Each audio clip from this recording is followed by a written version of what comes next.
Welcome once again back to this academic conference on the conflict in Yemen, on the past and potential outcomes in the future. OCHA estimates that more than 100,000 people have been killed due to direct confrontations, with 80% of the Yemeni people today needing direct support, including 4 million IDPs. In addition to that, there is the worsening humanitarian situation with the COVID-19 pandemic and the continuing economic shocks in Yemen. There are large logistical and bureaucratic hurdles in the way of humanitarian assistance and humanitarian efforts, and the country continues to face a lack of funding, with less than 25% of the humanitarian response plan being funded. Based on this, we see that the conflict, the map of the conflict has changed. There are regional developments, local developments, and with that, it was very important for there to be continued studies and discussions to try to come up with an effective plan for peace building in Yemen, something that would not be possible without having a clear and precise mapping of this conflict with the ongoing developments and changes, as well as its history throughout the past. The topic of our discussion during this session will be mapping the conflicts and trying to understand the dynamics. We have 4 speakers, researchers, and experts on Yemen. We have Peter Salisbury, Shuja'uddin, Andrea Carboni, and Ibrahim Jalal. I will obviously introduce them now. And if you'll allow me to remind you with regards to any questions you might have, we will have time for questions and answers for 20 minutes. We will receive the questions via the Q&A function, and after each one of the speakers speaks for 12 to 15 minutes, we will open the floor for discussions, and I will notify you 2 minutes before the end of your time to wrap up. As for those following us on social media, we would like to welcome your questions and your comments on the respective platforms that you use. If we could now move directly towards the presentations of our panelists. Our first panelist is Mr. Peter Salisbury, who will present on conflict trendiness and future trajectories. Peter will present the 4 key trends that have emerged in the conflict and how they have affected policy and decision-making, as well as the peace process in Yemen. Peter is the International Crisis Group Senior Analyst in Yemen, and he has worked over the past 15 years as a journalist, researcher, and analyst with a focus on political and economic issues in the Middle East and North Africa. He has been consultant to the UK government, to the United Nations, and the World Bank. He has a master's degree from the London School. Peter, please go ahead. You have 15 minutes. Thank you very much, Mona, and good morning to everybody. Excellent to be on a panel with such an esteemed group of co-panelists, and I really look forward to the rest of the event. I'm going to try and be as quick as possible. This isn't an academic paper. I've not had a ton of time of late, so very kindly the organizers have allowed me to skip writing an academic paper and just talk through some of the broad trend lines that we at the International Crisis Group have been tracking and tracing, and I look forward to hearing responses from my panelists, who I'm sure can bring more nuance and maybe dispute some of what I'm about to say. But in effect, by the end of 2021, we saw 4 key trend lines, which we thought would be fundamental to our understanding of the future trajectory of the conflict. And these were the rise of the Houthis as a more powerful military and governance actor, something that could become particularly pronounced from 2019 to 2021. So in the wake of the Stockholm Agreement, which prevented a battle for the Red Sea port of Hodeidah, but was a period of vulnerability for the Houthis, who had killed Ali Abdullah Saleh at the end of 2017, who were trying to rebuild internal coalitions, and then were threatened militarily. From 2019 onwards, after that deal was agreed and not implemented, what we saw was an opportunity for the Houthis to regroup as a governance actor and militarily, and put provisions in place that allowed them to become more sustainable economically, some quite visible, some less visible. The second, and of course, the way that we sort of saw that most manifested was from January 2020 onwards, where the Houthis began to expand militarily, first into Al Jouf, then into Marib, parts of Al Bayda, really culminating last September and October in a period where the Houthis consolidated their control over Al Bayda governorate, pushed into the south of Marib governorate, and even took some districts in Shabwa governorate. And at that point, they seem to be kind of at the peak of their powers, but as we'll see, that's not how things have necessarily played out entirely. The second trend line, which really also came to a head in that period, was loss of faith in the internationally recognized government of Yemen. And what we saw from 2019 onwards was a loss of territory on the ground, internal skirmishes between the government and its internal rivals, particularly the Southern Transitional Council, resulting in the STC takeover of Aden in August of 2019. And then from early 2020 onwards, two key patterns. One, loss of territory to the Houthis, and two, declining living standards in government-controlled territories, primarily via a decline in the value of the rial, the depreciation of the Yemeni rial in government-controlled areas, precipitated by a Houthi ban on new banknotes printed by the government since around 2017, 2018, which had more or less doubled money supply. And that ban basically sort of pushed all these new notes into less populous areas of the country, the Houthis controlling sort of somewhere between 60 to 70% of Yemen's population, pushed the entire pre-war money supply into these areas.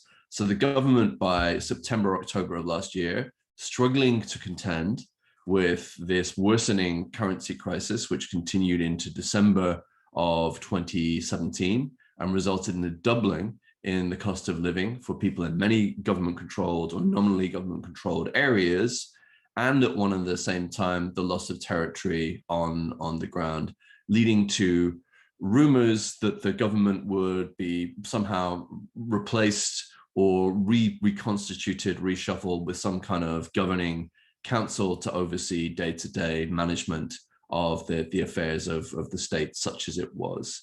The third trend, which I kind of alluded to here, was the rise of UAE-backed or UAE aligned groups in Yemen, most prominently with the STC takeover of Aden in August of 2019, but subsequently with measures the STC took to increase their military control, their control over institutions and local governance, while negotiating with the government over the Riyadh Agreement signed at the end of 2019, which was meant to de-escalate tensions between the two and bring the STC in effect as a junior governing partner within the Hadi government. The STC playing this very delicate balancing act thereafter of both claiming that it's trying to implement the Riyadh Agreement and the government is not, while attempting to increase its control and its power on the ground in any way it could. But sort of aligned to that and parallel to that, what we'd seen was that the UAE continued to invest in terms of material and training in key forces, particularly along the Red Sea coast, the Guards of the Republic led by Tariq Saleh, and the Giants Brigades, which is kind of one of these groups that we hear a lot of noise about, certainly is led by Salafi leaders. The actual membership and composition of the Giants Brigades a little bit more complicated than just kind of Salafi forces. But these forces kept basically sort of contained along the Red Sea coast. So at the end of last year, what we'd also seen were international shifts that lent themselves towards this general broad trajectory, which is decline of government, increase in prominence and power of Houthis, and kind of gradual rise of UAE aligned groups. What were the international shifts? We saw a presidential election in the United States that brought in a new administration, which was much more hostile to Saudi Arabia, and hoped to push the Saudis to simply, quote unquote, end the war, although what that looked like was always a little bit vague. We had seen divergences and rifts between the UAE and the Saudis, both within Yemen, over strategy on the ground, over which groups each side backed. The UAE, sort of very anti-Muslim Brotherhood, and saw Islah and networks affiliated with Islah within Yemen as being sort of, in effect, no different from the Muslim Brotherhood, and sought, as much as it sought to defeat the Houthis, sought to uproot Islah from areas where its allies existed, leading to tensions with the Saudis, whose main partners on the ground, while not sort of always technically Islah, connected to these broader kind of political, military, tribal networks that you see around Islah. And we also saw efforts on the Saudi part to de-escalate tensions with Iran, with a particular focus on Yemen. What we've seen since the beginning of 2022 really arguably emerges from this moment of crisis for the Saudis and for anti-Houthi forces on the ground from September, October 2021 onwards. The Saudis were relatively clear in saying that they could use airstrikes to slow Houthi advances into Marib, and certainly the forces on the ground put up an incredible fight against the Houthis. But the fact was that sort of all other key front lines remained largely dormant, and the Houthis were able to focus and advance on Marib slowly but surely, and were obviously willing to pay a very high attritional cost for the ultimate prize of Marib, symbolically pushing the government out of its last real urban stronghold in the north of the country, if you want to call that, and taking Marib's oil and gas resources, and even in the Houthi view, beginning to re-export that oil via Hodeidah. What we saw from the Saudi side was the potential for a collapse in the government that had been supporting since 2015. The Houthis sitting with even greater control of space along its southern border, and certainly from the conversation that was emerging in Washington, DC, greater pressure from the US to simply end the war by cutting some kind of deal with the Houthis. And what we saw was, in effect, I would argue, some kind of understanding between Saudi Arabia on the one hand and the UAE on the other hand about how to prevent total humiliation in Yemen and turn the course of the war so that pressure politically and militarily was restored against the Houthis rather than against the coalition. But that was going to come at a cost. That meant that the UAE was in effect allowed to nominate a governor for Shabwa governorate, and it was able to bring forces the government had refused to allow to come into Shabwa in both the Giants brigades, these sort of Salafi-led, if not purely Salafi forces, but also newly created or sort of reconstituted forces, the Shabwa protection forces, which appear to be sort of a reshuffled form of the Shabwa elite forces the UAE had overseen the creation of, but were pushed out of Shabwa in 2019 during that fighting in Aden. So the UAE and its allies, suddenly a very important actor in Shabwa again, and able via Amalika, via these Giants brigades, and via its air power and coordination with these forces on the ground to push the Houthis first out of Shabwa and then push into the strategically important territory in the south of Marib, particularly a district called Harib. Now, when we cut through everything that's happened, what we see is less that the conflict has moved from being tilted towards the Houthis towards being tilted directly against the Houthis, and something closer, I would argue, to overall military equilibrium. So we've got to a place again, which is we've seen for long periods in this conflict, where it doesn't appear that either side is able to make major breakthroughs. And indeed, when they do, the other side reverses those gains very quickly, as we saw happening in Hajjah in the northwest of Yemen just last week. Others, I'm sure, will disagree. But the Houthis, having spent a lot of resource and manpower on trying to take Marib, still end up looking in a much more difficult position than they were previously, because to hold the front lines they currently have requires a relatively high rate of attrition.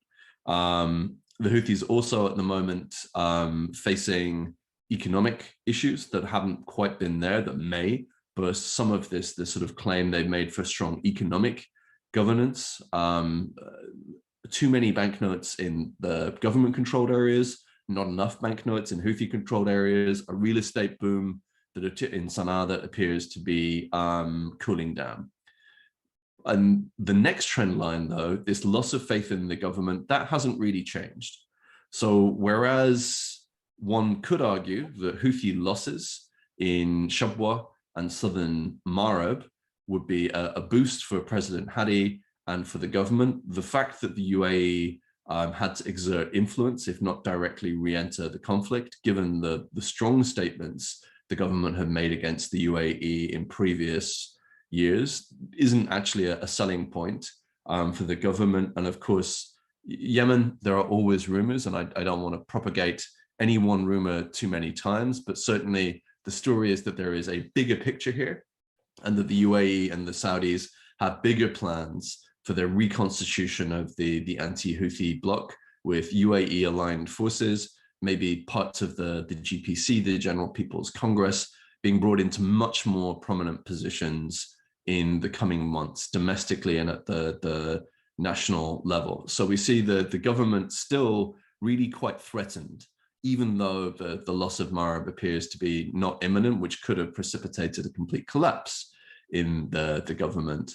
Those UAE aligned groups who had been kind of on this slow upwards trajectory, we see regionally within sort of the networks of the GPC, and we see within the military and strategic piece, an increase in their prominence and relative influence on sort of the internal geostrategic space in Yemen. And we see shifts internationally because the Houthis have responded to UAE influence on the ground very clearly by firing missiles at the UAE and drones at the UAE, including very clear civilian targets. And that's really changed American thinking, which was already shifting on Yemen. The Americans had hoped they could come in something, I don't know who's still on the call, but a blaze of glory in the first months of the administration, pressure the Saudis to simply get this thing done and call Yemen a day. It turned out Yemen wasn't low-hanging fruit. The timing was not good.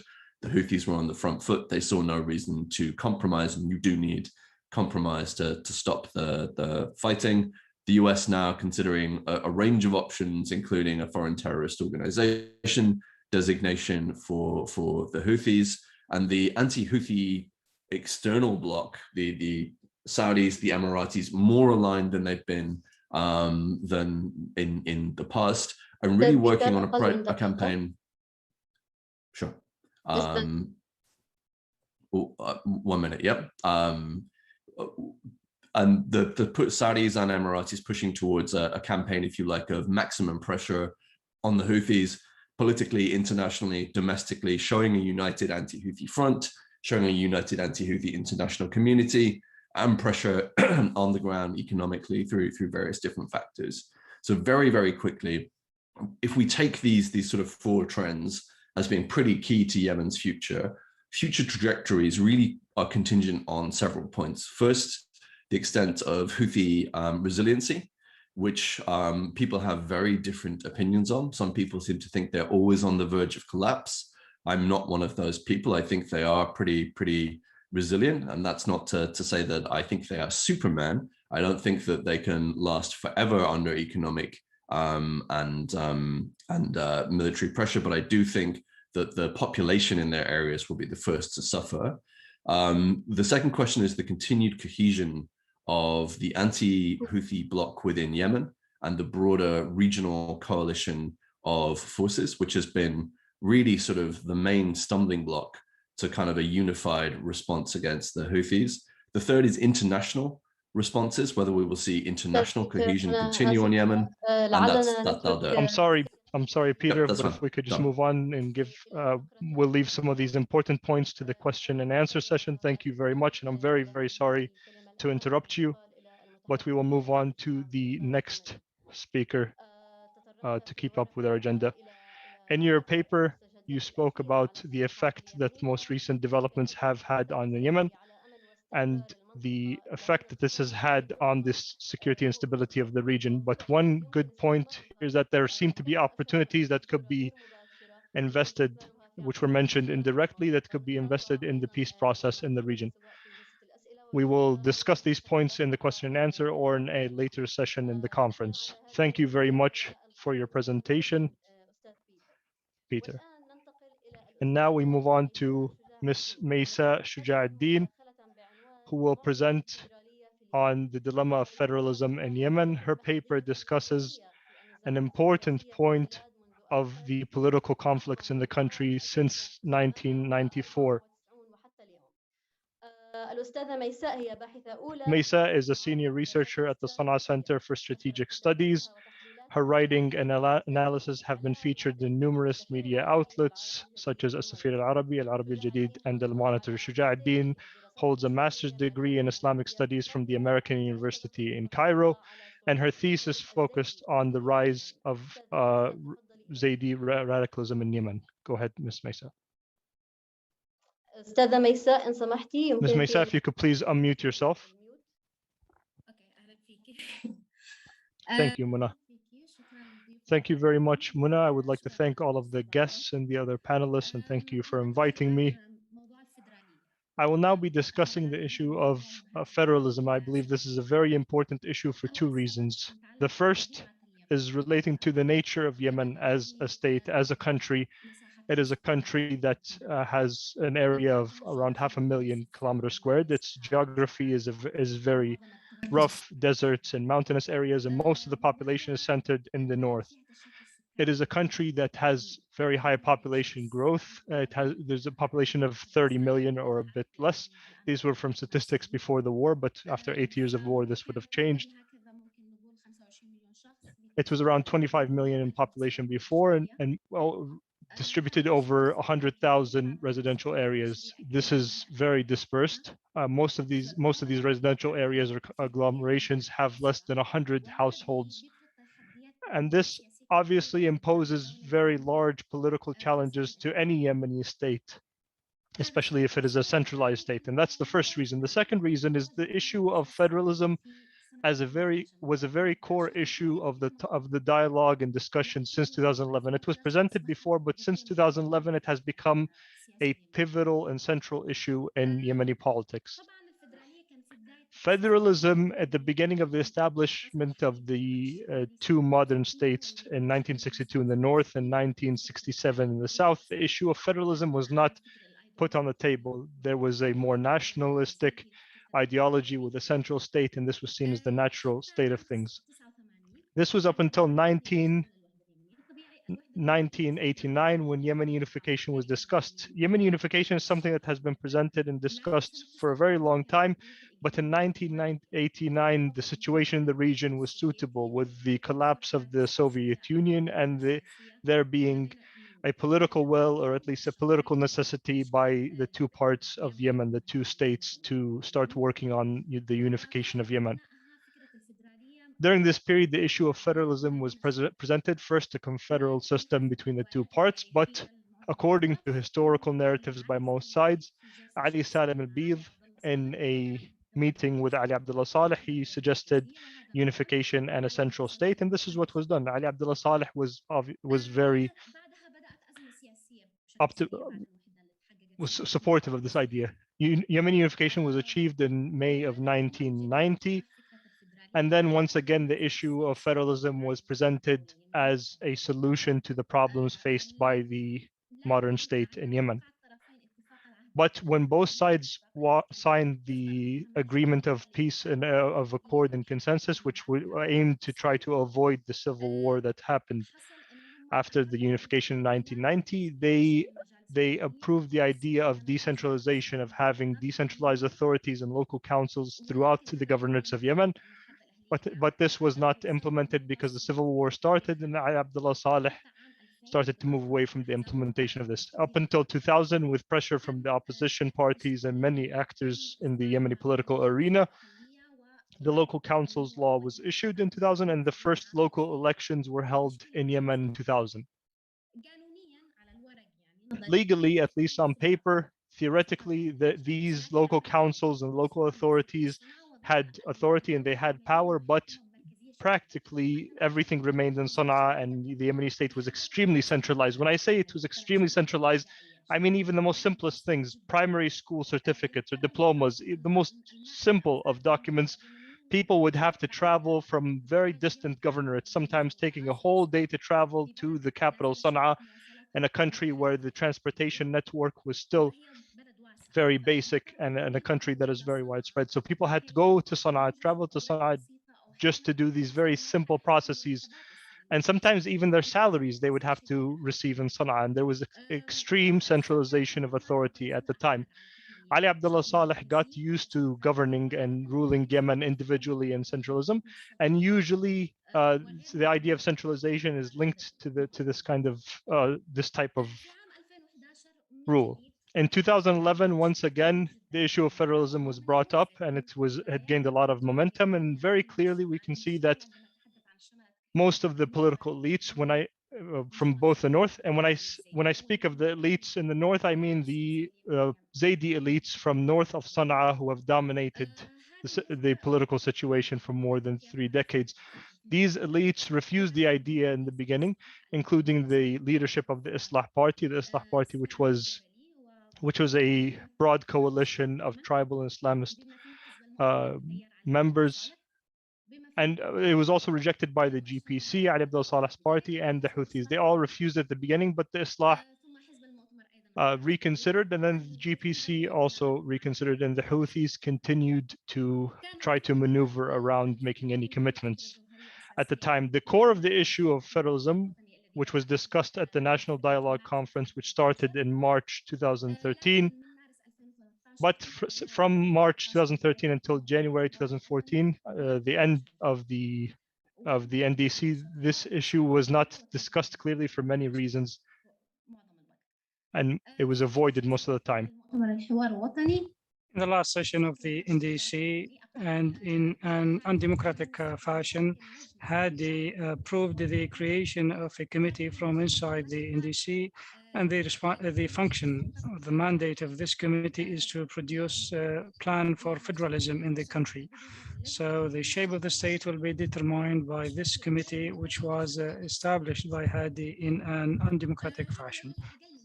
And this committee, in less than a month, they have produced a plan for federalism in the country, 6 regions, and until now, the criteria adopted by this committee are unclear. Are they development, political, economic, what sort of criteria? And the word of federalism, by the way, is English, and it was not clear for the Yemeni society, and therefore the Houthis at that time, through their media propaganda with part of the GPC and Saleh group, they spread the information, that this is a plan to divide Yemen. And this notion actually attracted a lot of Yemenis who linked between the division of the country and federalism.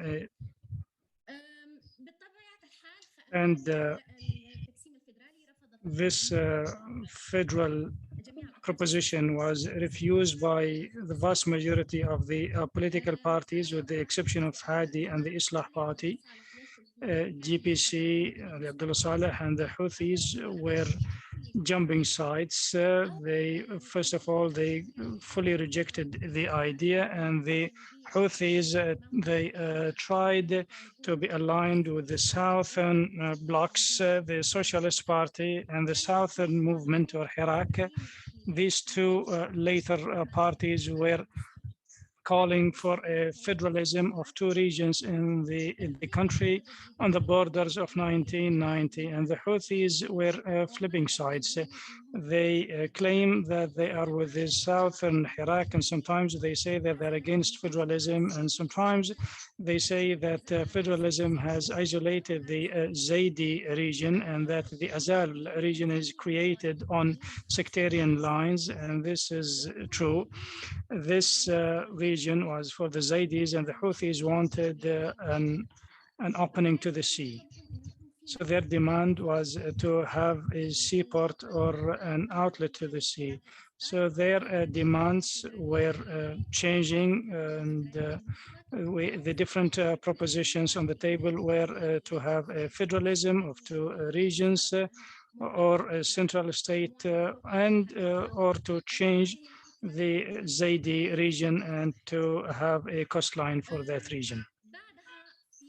So after that, war broke out in the country, and one of the reasons for this war and for the political crisis was the abduction of Ahmed Awad bin Mubarak, who was the manager of the presidential office, because he was carrying the draft of the constitution, which was about federalism, and they have abducted bin Mubarak in January, and this led to the resignation of Hadi and the prime minister, and the escalation of the situation and the collapse of the peace and accord agreement or document, which was signed when the Houthis invaded Sana'a. And then things escalated until we saw war in March 2015. So from here, we can say that federalism was one of the dilemmas facing the Yemeni state and was one reason for the war, and not the main reason probably, but one of the key reasons for the war. And it is now that all Yemeni parties, they agree that federalism has to be applied. And here we have an issue. The first is that the Houthis were the reason for the collapse of the Kuwait talks. After the collapse of the Kuwait talks, they had their government with Ali Abdullah Saleh, and then CBY was divided. And since then, the Yemeni state is in a state of fragmentation. And the Houthis started practically to establish their own state in areas they control. And they control these areas through the state institutions, which are situated in Sana'a, while for the rest of the country, it does not have any state institutions from before the war. And the Houthis now, they are establishing their own state. They changed the school curricula, and now they have a vast network of a parallel state through which they govern. They have the network of the so-called the supervisors, and therefore it is very difficult to talk about any settlement through which the Houthis will give up the state that they started to establish. So this is one point. So the issue here is that the model of the Houthis is heavily centralized. And this is related to the ideological nature of the Houthis and their autocratic nature as well. Their governing model and their ideology is religious, and it is theocratic. The other issue in the areas not controlled by the Houthis is that, generally speaking, in this stage, the borders that divide the different parts of Yemen are not final, because the war is not yet over, and arms are moving and are fueling the war. For example, a month ago, the STC was not in control of Shabwa, but it is now. And therefore, there are borders that are still shifting because the war is not over. But even within these borders, the issue is that areas that are not controlled by the Houthis are controlled by different actors, supported by different regional forces, and therefore they draw their borders away from the social situation or the development or the economy. The current delimitation of the borders in Yemen is about the sharing of some regional influence, and this sharing of influence has nothing to do with the criteria that should be adopted in order to divide the country into a federal state. You have 1 minute. And therefore, this will create huge issues concerning the nature of the regions that will be produced by this war. There is also the problem that we have a centralized government, and there is currently we have a centralized government. There is no alternative for the capital Sana'a. The capital Sana'a is being controlled by the Houthis, and because of the war legacy and the fragmentation in the country, any central state will be weak, and this central government must have the minimum level of presence, and this is not yet there. And even if the war ends, the Yemeni state will continue to be very fragile, and we will continue to be small, many states here and there, and it could be fueling more wars in the future. Thank you.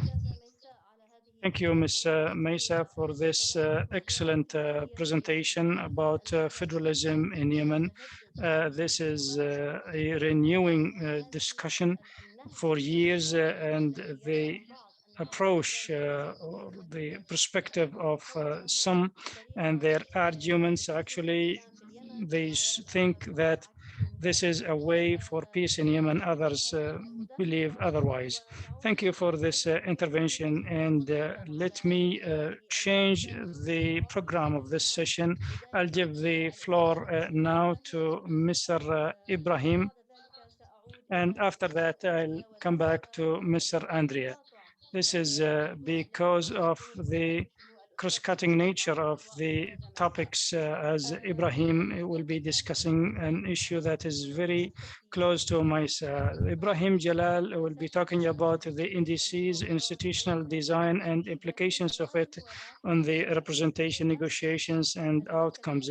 Ibrahim Jalal is a non-resident scholar in the Gulf and Yemen program at the Middle East Institute, and he is a research fellow at the Yemen Policy Center. He was engaged and he worked with different institutions. He has a master's degree in security, conflict, and strategic studies from Glasgow, from the University of Glasgow. Mr. Jalal, you have the mic. You have 15 minutes. Okay. Thank you everyone. حاول اتكلم بالانجليزي للسهولة اليوم. Thank you for hosting me, and I appreciate actually speaking up to Mesa particularly. So apologies, Andre, for the mix-up. So I'll be talking about the National Dialogue Conference, which obviously was celebrated with cheered at times as Yemen's most inclusive platform. As part of the transition element of the Gulf Cooperation Council initiative there was that took place between 2011 and 2014, and the NDC has been an epic component of that political transition that eventually collapsed. And if we talk about the NDC in technical terms, putting aside the political trajectory and the security landscape of the country, we would literally not understand why it eventually collapsed.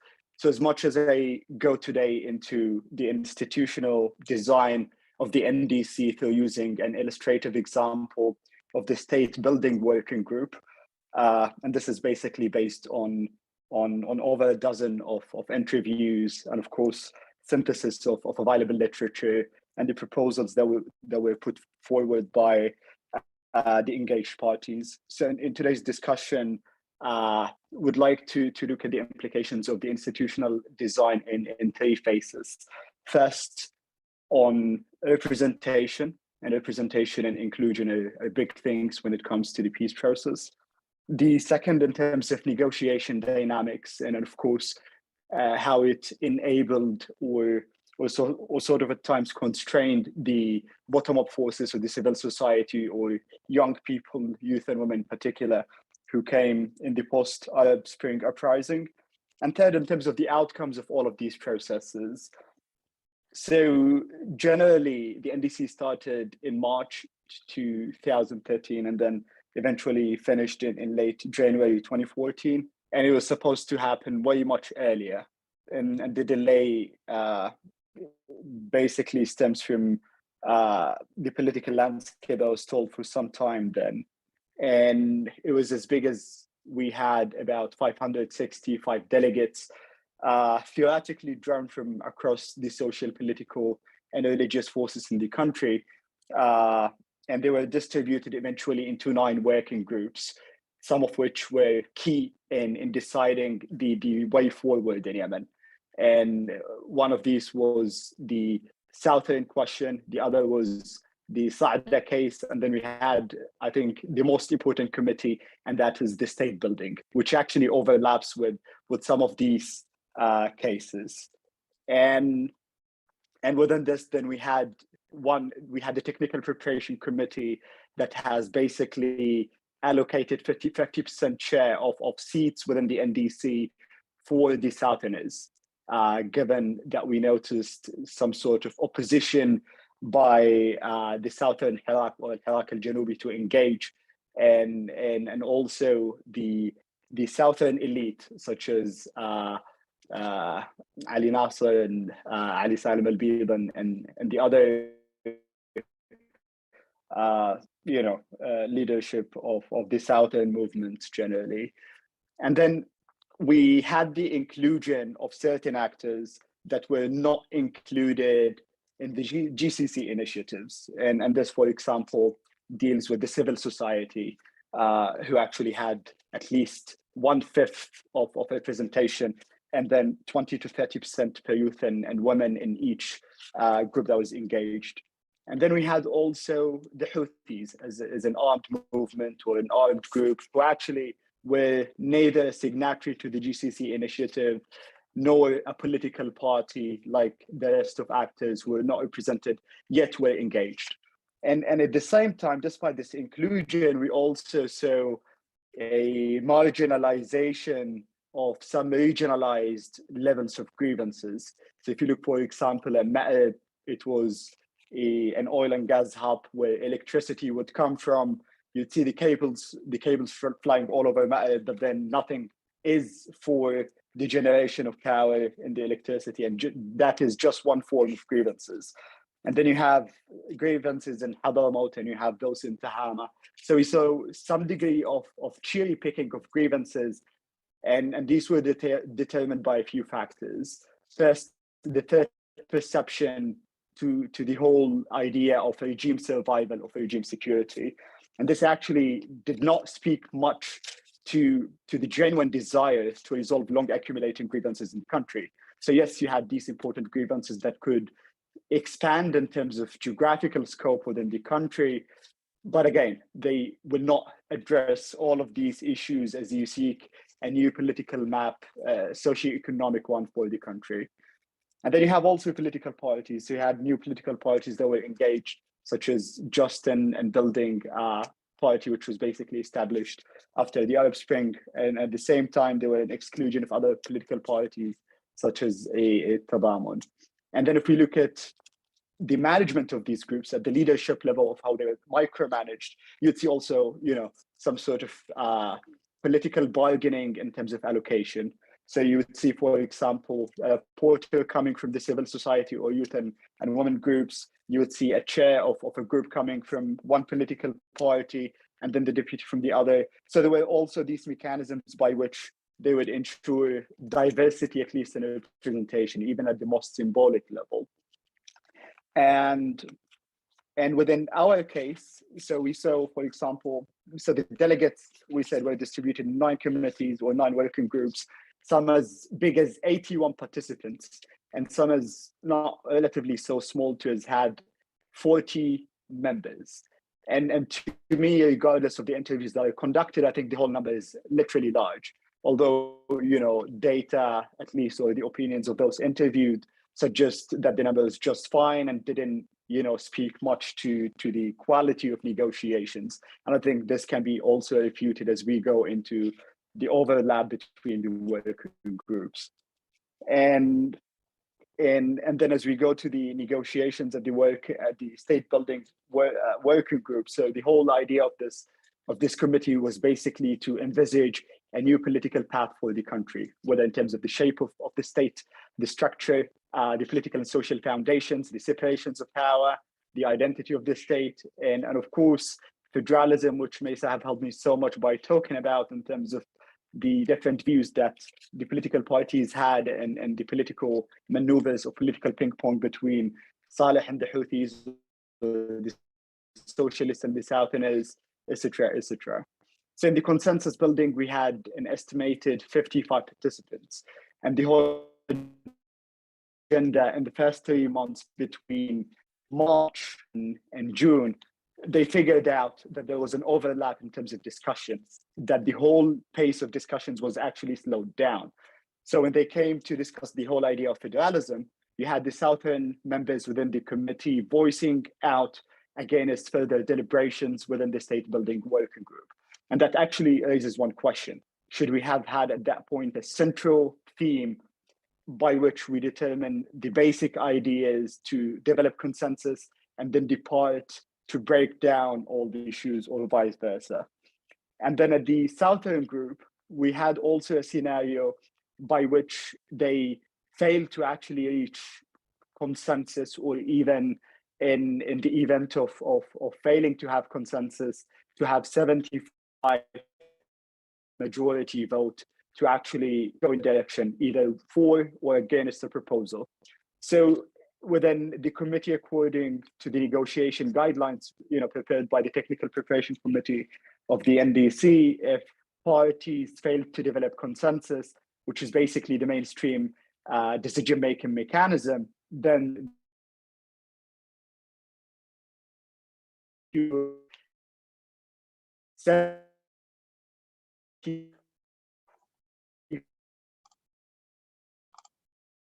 انقطع الصوت.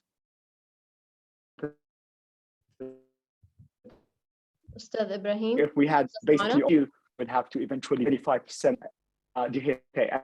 Then have to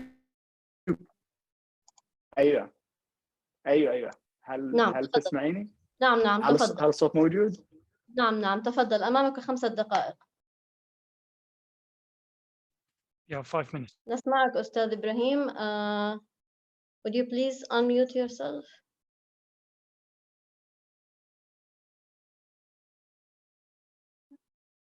أستاذ إبراهيم. Apologies.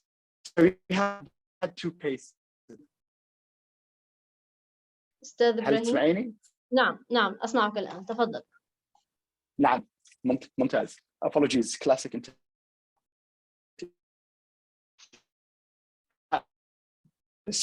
We had to basically, if we question of the state basically, and that was whether the Yemeni state, whether religion as in Islam should be the source or a source of legislation. And in that case, we had a clear division between the civil society forces, youth and women, conservative political parties, in which we had Islah and the Houthis basically opposing the view of the and of A, it should be basically the.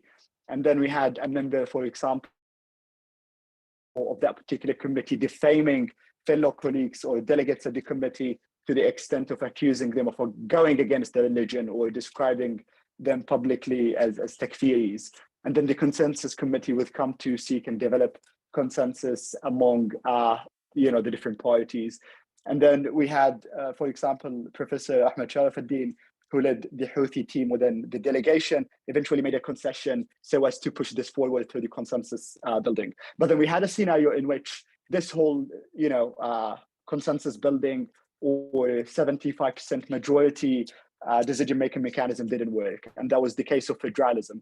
And basically because of the overlap that we saw within the committee, at the Southern Working Group wanted to discuss the whole issue of secession or other forms of state independently from the whole working group of the state building. Then we saw the national, at the NDC outcomes document is that the whole federalism details would be eventually referred by the working group, by the Southern Working Group. And this overlap meant that we had, excessive, non-utilized working manpower, ideas, and of course, time and space. And because of, within the Southern Working Group where we spoke about federalism, and أستاذ جلال أمامك دقيقتان. Two federal regions as Mesa or three regions, and then we had a developed that we had the group called 8+8, or the 60-member group that basically was focused on discussing federalism and resolutions to the Southern question. And because of that failure again, then the whole idea of federalism was just agreed as was agreed upon as a principle, but not its details. So in terms of outcomes, yes, we had a broader agreement on the shape of state, but not how this shape of state should be looked upon from distribution of power and wealth. That, as Mesa highlighted earlier, President Hadi eventually formed a committee after the NDC to discuss, the shape of federalism that should have been determined within the STC. So we've seen scenarios where non-elite, mainly bottom-up peace-building forces, youth and women, were able to counter and challenge the traditional centers of power, but there were also ways and mechanisms that enabled the ruling elite, including the president, to politically maneuver and delay the lengthy discussions on the shape of federalism, which was literally so important. And this takes us back to basically a couple of points as we reflect. Okay. And this takes us back basically to a few lessons learned from this whole process. One, the centrality of issues. Should we focus on strategic discussions and then eventually bring down the minor issues, or the things that require further deliberation? Whether we should include spoilers without commitment, or actually seek commitment before, especially as we saw two-way of negotiations within the NDC's Mozambique, and negotiations militarily outside the capital, in which we saw the Houthis, for example, politically marching from Saada to Jawf, Aban into Sana'a eventually. And then representation, it's just numbers or more actors that actually reflect the diversity of the country and the grievances. And finally, is the checks and balances and the necessity to avoid power and influence centralization within the hands of those attached to the president, which means we need more technocratic facilitators, secretariat within the NDC, instead of basically gatekeepers that bypass the ideas pushed by the elite and the president. Would just put an end there. Thank you. شكرا جزيلا لك أستاذ جلال على الوقت تماما ومداخلة قيمة. Thank you, Jalal, for this valuable intervention, and you pointed out to the point that the faults in the institutional setup and not addressing the issue of federalism within the NDC resulted in some adverse impacts on the process of the transition, and this undermined the peace and stability in the country. I go back now to Dr. Andrea Carboni, and he will present a paper titled Taming the Snakes, Cohesion, Fragmentation, and Violence in Wartime Yemen. Carboni will be analyzing the dynamics of the internal relations in areas controlled by Ansarullah and their allies. Andrea Carboni is a postdoctoral research fellow at the School of Global Studies of the University of Sussex. and he has a PhD in geography from the same university, and he works as an analyst for humanitarian affairs in Mercy Cause, and his research interests include the politics and the institutions of the contemporary Yemen. He previously worked as a researcher for the Armed Conflict Location and Event Data Project and as a freelance consultant for several research institutions. Dr. Carboni, you have the floor. You have 15 minutes. Dr. Carboni. Yes, I'll share my screen if I... نعم تفضل. Okay. Can you share it now? Okay, it doesn't seem to work. So you don't have the access. Yeah, I can actually just go and present without the slides. Okay, I'll ask my colleagues. Okay. To give you the antidote. Well, I'll start so we won't waste time. Thanks, Mona, for the introduction. My presentation lies on a, I'd say, ideal continuum with the previous ones, and which focused, of course, on national and regional dynamics of the conflict and on the nature of the Yemeni state. I'm instead asking what turned the Houthis from an insurgent group with limited territorial outreach into a regime that now rules over many millions of Yemenis. Why are Houthi-controlled territories credited with greater stability as opposed to the fragmentation plaguing southern Yemen? And also, how could the Houthi movement evolve in the future? A possible answer to these questions can be found in examining the internal organization of armed groups, and particularly the organization of the Houthi movement. To answer these, I build on existing research that on insurgent groups in South and Southeast Asia in particular, to argue that the pre-war networks in which the leaders of the Houthi movement were embedded later determined the nature of the organization when the conflict started. And then during the conflict, we've seen outbreaks of violence at the local level in Houthi-controlled territories, which also resulted in major changes in the organization of the movement and in its relations with other groups across much of northern Yemen.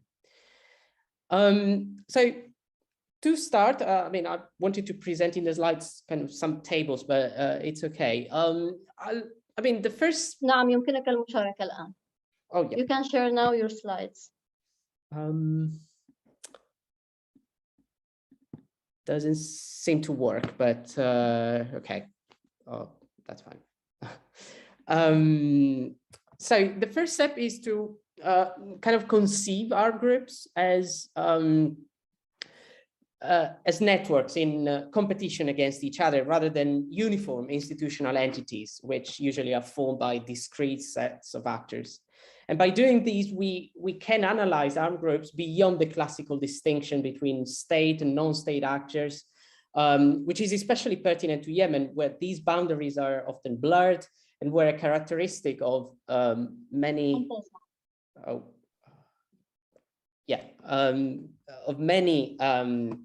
armed groups is that they have strong links with local constituencies. And so we have to ask ourselves how we can actually distinguish armed groups from one another. All groups have central processes of decision-making and local processes of recruitment and combat. And they differ particularly in the strength of these control processes at the local and national level. So we have, let's say, pre-war horizontal ties between the leaders and vertical ties between the leaders and the local constituencies. And these determine the strength of the central and local organizational control when the leaders of an armed group mobilize their base for a conflict, for instance. So organizations that have robust control processes typically coordinate strategies collectively. They can retain the unity of their leaders. They have ideological party lines to recruit new members. While at the local level, they can impose obedience on low-ranking commanders who are loyal to the leadership of the group. By contrast, organizations that have weak control processes are more vulnerable to leadership splits, infighting at the local level, to revolts, insubordination. And so the table shows basically the different types of organizations that we can identify based on these, combination of strong and weak processes of control at the central and the local level. So we have integrated organization, vanguard, parochial, fragmented. But what actually matters here is that they are all linked with different types of dissent, of conflict that can arise. Integrated organizations have minimal dissent, while others have, conflicts that occurs along specific dimensions, central, local, or between factional commanders, or pervasive across the organization. Next slide, please. So, of course, this is not static. These changes over time. The initial organization of a group basically can impose constraints in the likelihood, in the nature also of the change. And we see in many different conflicts shifts from one type of insurgent organization to another, as long as the social ties, the underlying social ties also change. And of course, we know that some groups are more vulnerable to specific types of change. For instance, in the case of integrated organizations, so those that are very strong both at the central and the local level, we see that effective counterinsurgency or mismanaged expansion into new areas may result in destabilizing the organization and in fragmenting. Other organizations which have different, strength at either the local or central level may increase that strength or may also suffer from further fragmentation. I highlighted some of them because they will come back to when we examine specifically the case of Yemen. In short, if we explain insurgent kind of organization, we can actually understand a bit better how and when a group can generate military and political power over conflict, or is also more prone to fragmentation and factionalism. So in the next slide, I'll start basically going a bit more into the evolution of the Houthi movement. So I identify three main periods. Of course, that's debatable, but I'll start suggesting that the Houthi movement before the war, so the pre-war networks, which I hinted at before, were developed between the 2000s or the 1990s and 2013. And during that time, the Houthi movement was what we can describe as an integrated organization. Strong horizontal networks between the leaders and strong vertical networks between the leadership and the local constituencies. And we have multiple examples of that. When it comes to, for instance, ties and the networks that exist between the leaders, we know, for instance, that still now, many of the most important political leaders or military commanders share kinship ties. They are part of the same family, either by the original Houthi family or by marriage. They enter the family. Many of these leaders have also shared the same experience during the Sahara Wars. They fought along with each other against the government. At the same time, as I mentioned, they also have strong vertical ties, so strong links with local constituencies. Again, some examples here could include the emergence of the supervisory system, which I think Mesa mentioned before, which emerged in 2011 in Saad and then was exported and is still kind of running until this very day. And then a number of local alliances that actually facilitated the expansion of the Houthi movement from Saada into other provinces across the country. And we can, of course, mention a few examples. I don't have time, but I think the case of Ib is quite interesting of these expansion into non-Houthi strongholds. A major change occurred, of course, in 2014, when the alliance between the Houthi movement, which was also raised by Mesa, by Ibrahim, between the Houthi movement and the faction of the General People's Congress loyal to Ali Abdullah Saleh started to emerge. So we had on one side the Houthi movement, which had, as an integrated organization, strong ties, and the GPC, which is typically described as a big tent party, supporters united by a kind of loose Republican ideology, drawn from several regions, several social groups. The same leadership was split in multiple groups and factions, and brought together a number of constituencies. So we can, using the typology developed before, it could be a parochial organization. The problem was that over time, and particularly during the war, Saleh's patronage network, which kept together the GPC, started to drain up because of multiple reasons. And so his grip on state institution was weakened and was left actually more vulnerable to Houthi expansion. They basically took advantage, the Houthis took advantage of the alliance with Saleh to access local tribal military political networks associated with his family and with the GPC. But a major problem arose, and that was basically the cooperation between the leadership of the Houthi movement and the GPC was limited to non-existent.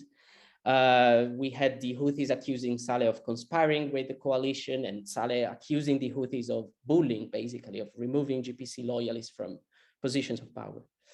And that's the moment exactly when you have internecine fighting starting, particularly in December 2017. The Houthis disposed of Ali Abdullah Saleh and turned what started as a formal, at least, power sharing agreement with the GPC into absolute control over state institutions. At the same time, so that was basically how they consolidated control at the central level.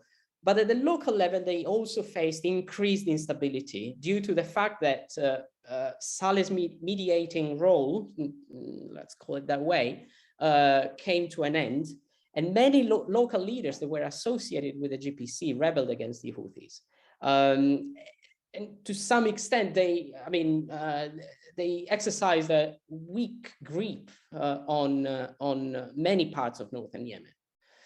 And two major examples, again, cited before by my colleagues, are the Hajur rebellions or the Hawad rebellions in 2019 and 2020, where some of the tribal leaders that were most prominent were previously, if not associated with Saleh, they were part of the GPC, and they had continued to stay quiet to some extent in the previous years of the conflict. So what we have, particularly over the past, I'd say in 2020 and 2021, we have a move toward increased control, increased kind of repression by the Houthi movement over these local groups, and an increased co-option into state institutions. And I just included in the next couple of slides a few examples of how that worked. Dr. Carboni, please conclude within 2 minutes. Thank you. Yep. So this is a list, for instance, of the governors that were appointed by the Houthis over time since 2015. And if we see basically in 2015, 16, and still in 2017, most of them hail from the GPC, hail from the same regions they govern. And over time, they were increasingly replaced by loyalists of the Houthi movement, by Ansarullah loyalists, as I put in a legend. In the next slide, also very briefly, so this is some research I did for ACLED last year, and I updated with some new data. We see that infighting within Houthi ranks, so between members of the security forces of the Houthis, have peaked in 2020 and have increased, especially after they split forces with Saleh, to decrease significantly in 2021, which seems to reflect, that kind of effectiveness of the repression. In the next slide, just one more. We have also another indication of this, which is the number of violent events involving tribes, armed tribes in Houthi-controlled territories and their engagement with Houthi forces. And again, we see a substantial increase in between 2018, 19, and from I'd say second half of 2020, we see a decrease, and 2021 again. So there seems to be these, dynamics in motion of co-option and repression that's, have been effective in quelling or limiting the dissent. So I have the last slide, but it's just basically some reflections of on these. And I mean, my presentation is basically a call to reframe the meaning of what we mean by stability in Houthi control Yemen, which is, also echoed in the latest report by the UN panel of experts. So it is stability, particularly the central level, but at the local level, there is, this wider instability that seems to be kind of subsiding in the last year or so. I'll leave it at that, and then we can leave for the Q&A.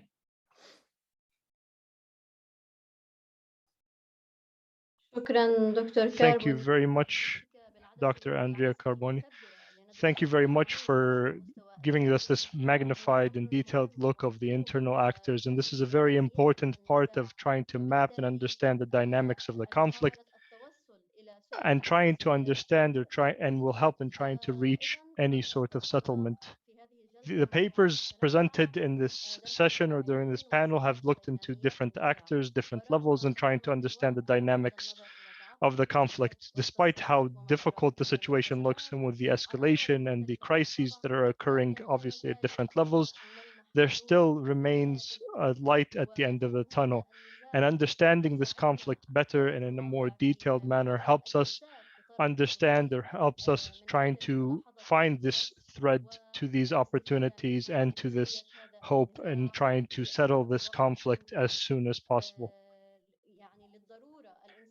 Because of the humanitarian urgency more than anything else. Now, if you'll allow me, we will start the question and answer part of this panel. I remind you that you can still submit your questions through the Q&A function, as well as through comments on social media pages where the live stream is being broadcasted. If we could please take 3 questions and answer them, and then after that we can move on to another round of questions. Do we have any questions from the Zoom participants?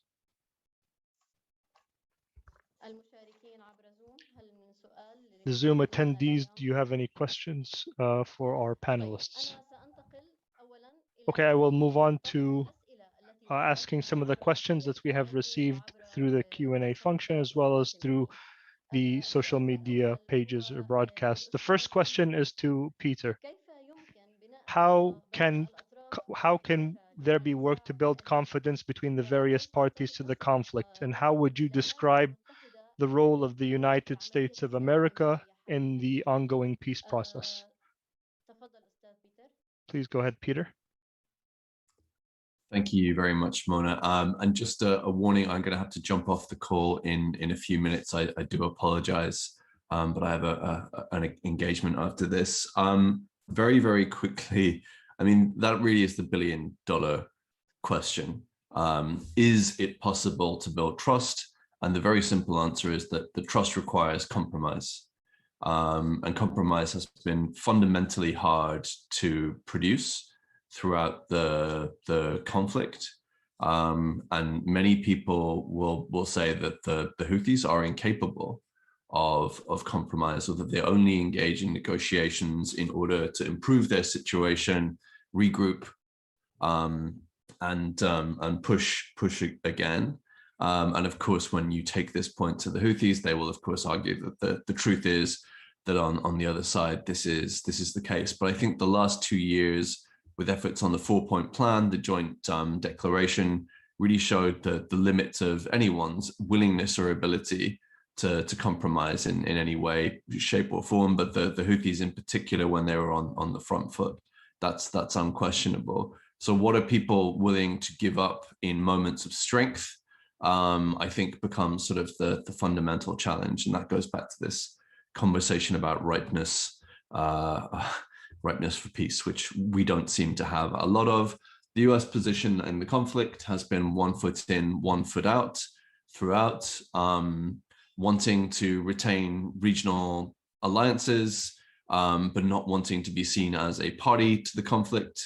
As of last year, the Biden administration tried to underline the point that it's not a party to the conflict, but is now finding itself sort of unable to sustain that position, and will probably be drawn back in some way. And that's going to make it very challenging for it to sort of present itself as a neutral, objective actor in the conflict. So really the same challenge of not being able to have its cake and eat it that it's had. Thank you very much, Peter. Our next question is to Dr. Andrea Carboni, and the question is, how do you see popular acceptance of the Houthis outside of their areas of control? And I think the question here aims to see what is there popular acceptance in the areas under the control of the other side throughout Yemen if a political settlement is reached in the future. And we hope that that is the case. Go ahead, Dr. Carboni. So the question is, what do you think, how do you see popular acceptance of the Houthis in the areas outside of the control if a settlement is reached? It's a difficult question. So it's a difficult question because it implies that we can measure popular support, which is notoriously very difficult. What we can say is that, especially expansion into new areas since 2014, 2013, has always been met with resistance. We've seen in a number of occasions that even when there were rumors of pacts between, some, for instance, tribal sheikhs and the Houthis, that didn't result in peace or in a peaceful expansion. And what we have, this is for new areas, which is kind of, unlikely to happen, but not, impossible. What we have is that, continuously, there are a number of occasions in which, and again, Mesa can also speak on that, but in which the imposition of customs or the imposition of kind of ideological party lines in both urban, rural areas is not always accepted, positively. And so that leads to violence and to violent outbreaks in many occasions. Again, the success to some extent of the repression means that these, episodes have decreased substantially over the past year or year and a half. But that doesn't mean that, this is going to last forever. And it also links to the situation in the national conflict to some extent, and how much revenues you can generate and how much revenues you can also extract from the population. And so that balance is kind of critical to determining the stability.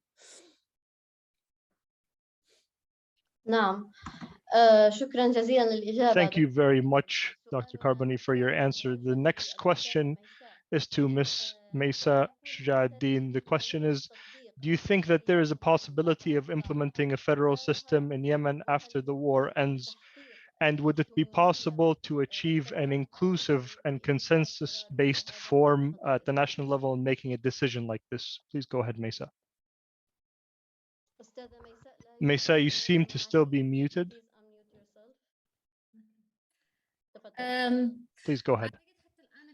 I think that until now, the idea of federalism, there is still consensus around the system. At the international level, there seems to not be any desire to divide the country and to divide Yemen. And it doesn't seem like the international community wants to have a number of failed states rather than one Yemeni state. And so the way out of this division and fragmentation And due to the fact that everyone is refusing to be subject again to central rule from Sana'a, as well as the regional and ideological basis of the Houthis, one that is made of elites from a certain area in Yemen, from a certain number of tribes and a certain sect, then this can only lead one that has a group that has a non-national references and principles. This means that Sana'a is no longer able to govern Yemen from a centralized position, and this will even weaken central government at the federal level in the future. But I would also like to mention a specific point, to reiterate a specific point here. One of the most prominent forms of governance in Yemen with fragmentation, there have been always comparisons between governance from Sana'a and Aden. This model will always show that Sana'a might be an easy option, but we need to take into account that Sana'a has not been as destroyed as other areas. The infrastructure has not been as destroyed as Aden has, and all state institutions were focused in Aden, whereas all of the areas that are outside, there was excessive centralization in all of the other areas, and so state institutions were very weak at the local level. They were very centralized in Sana'a, and this infrastructure helped them continue their governor, as well as the fact that they're an organized group and have cohesive leadership, whereas the conflict over power and authority in Aden has not been settled. There are important, however, local examples of governance, whether Marib or Shabwa and Hadramaut. I'm not saying they're perfect, but they have as resource-rich governorates, they have the financial resources, and these examples or these experiences have been good. The gap between the authorities and society was relatively small. First of all, because it is much easier to communicate with the local government, and also when you're at the local level, you cannot avoid dealing with society. You cannot, for example, provide electricity for yourself and for government buildings without giving electricity to the rest of the area. And so this kind of local accountability and the absence of accountability and the widespread corruption, this might be the best solution. The Houthis are governing through individual or personal networks of loyalty to Houthi leaders, those who are loyal to Abdul Malik al-Houthi, and he selects them based on previous relationships between them since the Saada Wars, and they have some form of immunity, and so there is no accountability. Okay, thank you. No, please, if you could finish the answer. So all I wanted to say was that this form of local governance during the war has shown that it is more successful than a centralized governance, and that it is better able to develop itself and deal with any problems that might come up. Thank you very much, Ms. Mesa. We have a fourth question to Ibrahim. The question is, do you think that the lack of qualifications among the delegates to the NDC was a reason for its failure? And a follow-up question to this is, do you think there is another opportunity to operationalize the NDC and consider it to be a path to peace in Yemen? Go ahead, Mr. Ibrahim.